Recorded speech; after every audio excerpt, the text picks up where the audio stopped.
Bienvenidas y bienvenidos. Esto es Voces de Juego, el podcast donde más que demonizar el juego online, lo que buscamos es entender sus riesgos.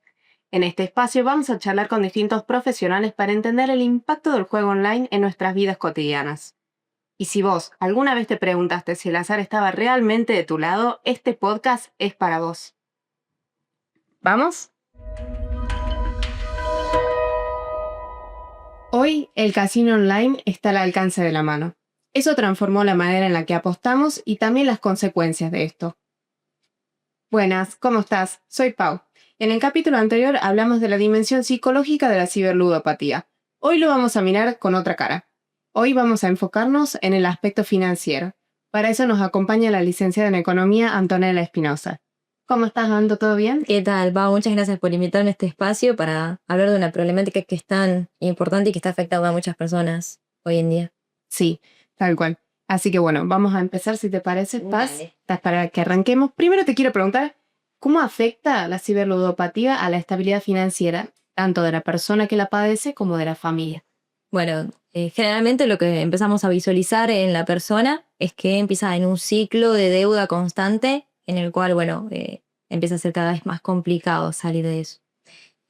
A nivel social y familiar se empiezan a visualizar la persona se empieza a distanciar, no empieza a tener tanto contacto con con la familia, con sus amigos. Se ve un aspecto bastante importante en ese sentido. ¿Por qué?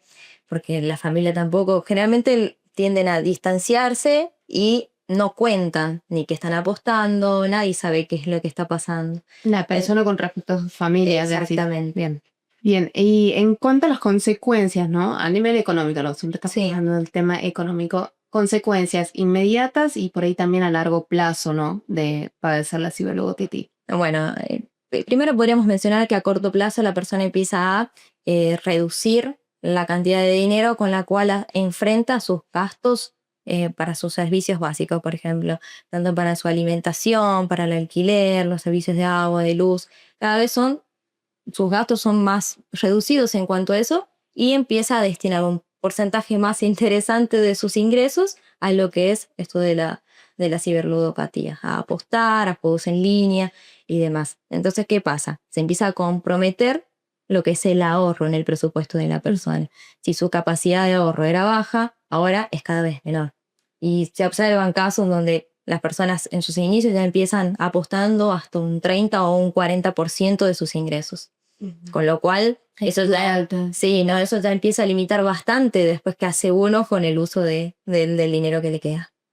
Bien, ¿qué patrones te parece, qué patrones financieros o la conducta financiera son señales de alarma, ¿no? Tanto a nivel personal, digo, ¿cuáles podrían ser alarmas para mí misma o cuáles podrían ser alarmas por ahí para un ser querido? Bueno, generalmente empiezan a hacer un uso descontrolado tanto de su cuenta bancaria como de los créditos. Empieza a haber una insistencia con el uso del crédito. ¿Por qué? Porque una vez que yo ya gasto mi ingreso mensual, la última que me queda para seguir apostando es pedir plata. Primero lo van a hacer con los bancos, pero ¿qué va a pasar? Uno ya, cuando no paga lo que debe y los bancos les empiezan a limitar el uso de crédito, ya van con los amigos. Y bueno, empieza también esto del juego de la mentira, de decir, che, mirá, se enfermó un amigo mío, un familiar mío, ¿me puedes prestar plata? Y esto también te termina aislando de tus amistades. ¿Por qué? Porque ya tus amigos ven que les estás mintiendo, que no le estás devolviendo la plata que... Entonces te empezás a aislar cada vez más. Y bueno, ya después, uno de que ya empieza a endeudarse cada vez más, ya no te pueden prestar tus amigos, no te presta el banco, ya recurrimos también a la familia. Y ahí es cuando la familia empieza a notar comportamientos de qué está pasando y por qué tanta necesidad en cuanto al dinero, ¿no es cierto? Y bueno, creo que es el patrón fundamental, el aislamiento y el uso del crédito excesivo. ¿Y esto tiene alguna variante, digamos, porque estamos hablando de personas que son financieramente independientes, ¿no? Sí. Pero en el caso de la juventud, de las adolescencias, ¿hay alguna diferencia a tu criterio? Hoy en día se observan muchas plataformas de juego que son ilegales.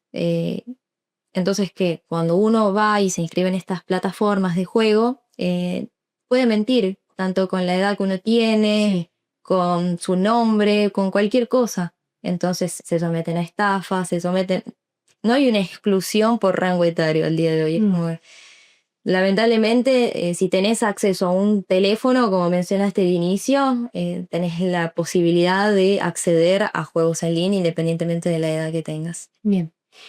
Con respecto a esto, me parece que está bueno que hagamos foco en el contexto, ¿no? Billeteras virtuales, los bancos, digo, se nos ofrecen mucho las posibilidades de tener el dinero justamente en el teléfono, por ahí es una facilidad para ir, para hacer la compra cotidiana. Incluso tienen líneas que son para adolescentes, ¿no? Entonces, preguntarte qué influencia tiene para vos, en tu mirada, la digitalización del dinero o el dinero digital en el aumento de los casos de ciberludopatía. Bueno, hoy en día la digitalización del dinero no es la única causa, pero sí es un acelerador de los casos de ciberludopatía. Ya no es el concepto de, bueno, saco 10.000 pesos, voy al casino, los juegos se me acaban, no tengo más, ¿sí? Lo que es la digitalización del dinero ahora te permite a vos, si tenés 50.000 pesos en la cuenta, te gastás todo lo que tenés en la cuenta. Sí. No, No lo sentí. no lo sentís, perdiste ya la realidad de qué es lo que realmente estás gastando. Entonces es un impacto gigantesco el que está teniendo la digitalización, porque uno al fin y al cabo, si no sabe separar sus cuentas, es decir, bueno, te digo que uno puede tener distintas billeteras virtuales y decir, bueno, esta billetera virtual la voy a usar para este caso específico y así limitar en una cierta manera el gasto que tiene en juegos. Claro. Pero si no hay un comportamiento racional a la hora de jugar, lo que pasa es que si yo tengo todo mi ingreso depositado en el banco, no soy consciente de todo lo que voy gastando hasta que, bueno, capaz que se me terminó la noche y ya no hay vuelta atrás.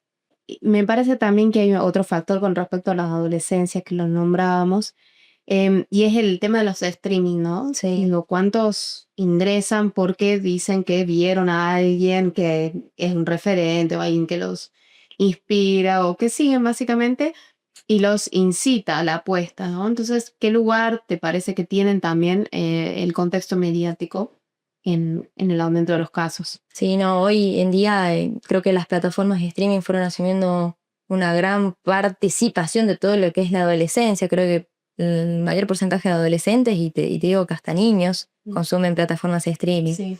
Y se ha puesto bastante de moda el hecho de streamear contenido de juegos. Está bien, lo hacen con plataformas que son legales, pero uno a esa edad por ahí tiende a copiar lo que hace el otro. Entonces lo ve jugando, aprende a cómo se juega, aprende entre comillas, ¿no? Y además estas plataformas tienen muchos incentivos como, bueno, si entras con 2.000 pesos tenés 10.000 con dinero ficticio para practicar. Y te van enroscando de la manera en la que pueden para que, bueno, uno ingrese y ya se meta en ese mundo que la verdad es que termina consumiendo bastante a los adolescentes del día de hoy. Sí.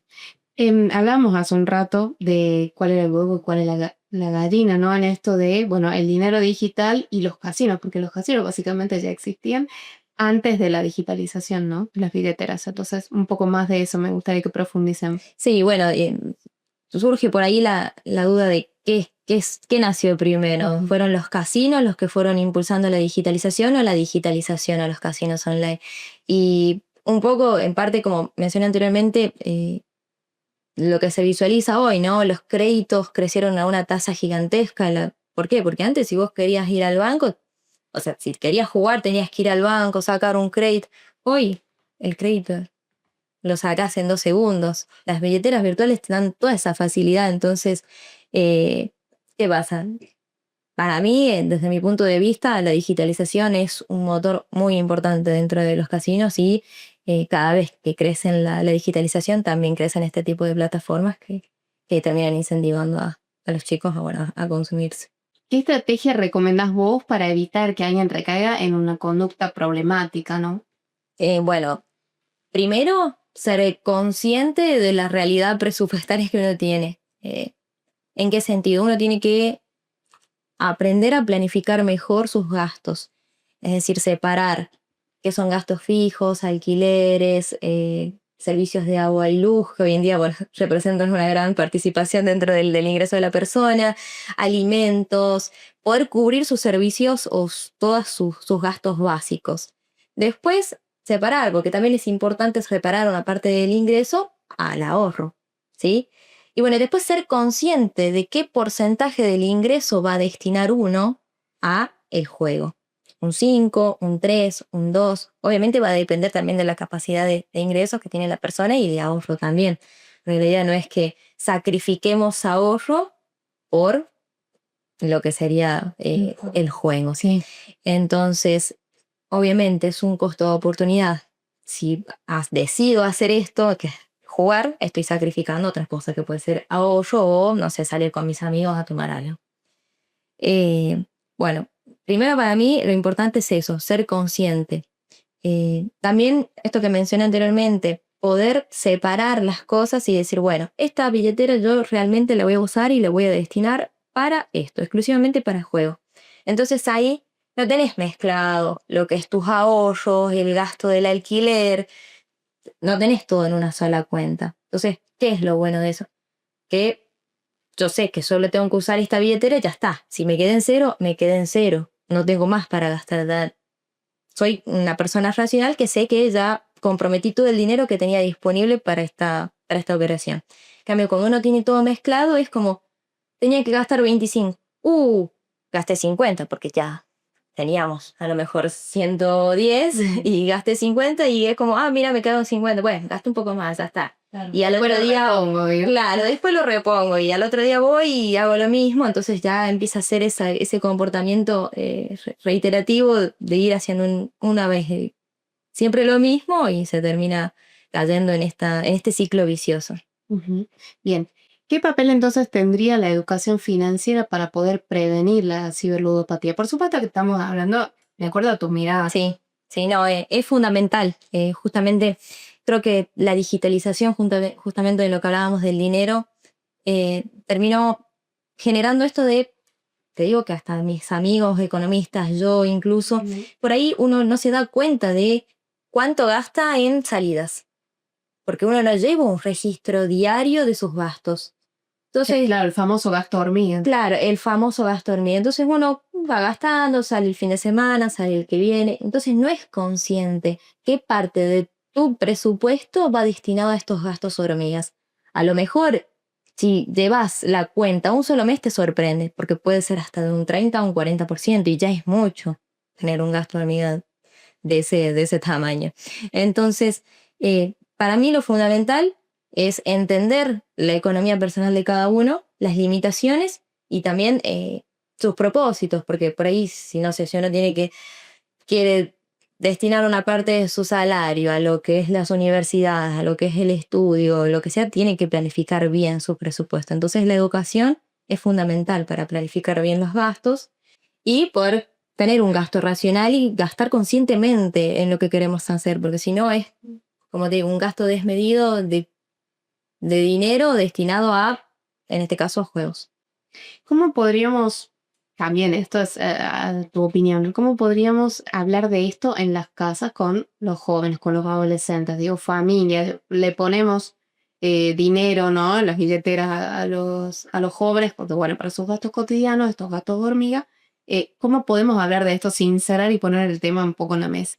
Bueno, yo creo que la educación financiera empieza en la casa. Entonces, es muy importante que también nuestros padres o los familiares de los adolescentes que hoy en día están pasando por esta problemática puedan comunicarse con sus hijos y les expresen en qué puedo gastarlo. No sé si poner limitaciones en su presupuesto, pero sí sugerir ideas de gasto para que no se incurra en este desperdicio del dinero. En este caso, destinar los juegos, ¿no? Pero es importante que los padres también lleven un control, porque si no, cuando se van a dar cuenta ya se hizo un gasto desmedido, ya se tuvo un acceso a un crédito y ya empiezan las consecuencias financieras que es el posterior a estoy jugando al casino. Hablamos un poco de lo que son las plataformas o las páginas que son ilegales y la posibilidad como siempre presente de caer en una estafa, ¿no? ¿Qué cosas tengo que reconocer? Digo, si yo quiero encarar una situación de juego de manera consciente, de manera responsable, ¿qué cosas tengo que tener en cuenta para saber que es un sitio confiable? Bueno, es indispensable detectar en la URL del sitio web que terminen en .bet.ar. Esto es lo que indica que el sitio web o la plataforma es oficial para poder hacer apuestas online. Sí. Bueno, y como para ir cerrando, ¿qué consejo le darías vos a alguien que está enfrentando problemas económicos, financieros, debido a esta adicción? Bien, bueno, primero actuar de manera inmediata. Si yo reconozco el patrón de que estoy pasando tiempos en estos juegos en línea, todo el rato estoy perdiendo el control sobre mi presupuesto y estoy apostando mucho dinero, si reconozco, actúen de manera inmediata, contáctense con profesionales, hablen con sus familiares, es súper importante romper ese ciclo de aislamiento, que es lo que primero se da cuando uno ya empieza a meterse en este tipo de apuestas online, y buscar ayuda profesional, tanto financiera como psicológica. La financiera, obviamente, para empezar a gestionar si ya me metí en deuda, si no me metí en deuda, si me metí a gestionar eh, el pago de esas deudas de la mejor manera posible, de la manera más eficiente. Y la psicológica, obviamente, porque este comportamiento excesivo en las plataformas en línea deja muchos... Mucha huella. sí. Les diría también que traten de entender un poco más acerca de las finanzas, de entender su presupuesto, de educarse un poco más antes bueno, ya si están en la situación, bueno, lo mismo, funciona, sirve. Tienen que entender cómo funciona el gasto, cómo funcionan las inversiones, cómo funcionan los juegos, y tratar de educarse financieramente para recién ahí, si es que obviamente van a incurrir en ese mundo de manera controlada, lo hagan así, no al desperdicio. Bien, bueno, gracias. Gracias, Anto, por acompañarnos. La verdad que me pareció súper interesante que podamos hablar y, como decimos, poner en la mesa el tema. Las apuestas generan un montón de impacto en nuestras vidas cotidianas. Ya vimos que afecta a la parte psicológica, a las relaciones sociales, a las relaciones económicas también. Que el juego no te controle. Nos vemos la próxima.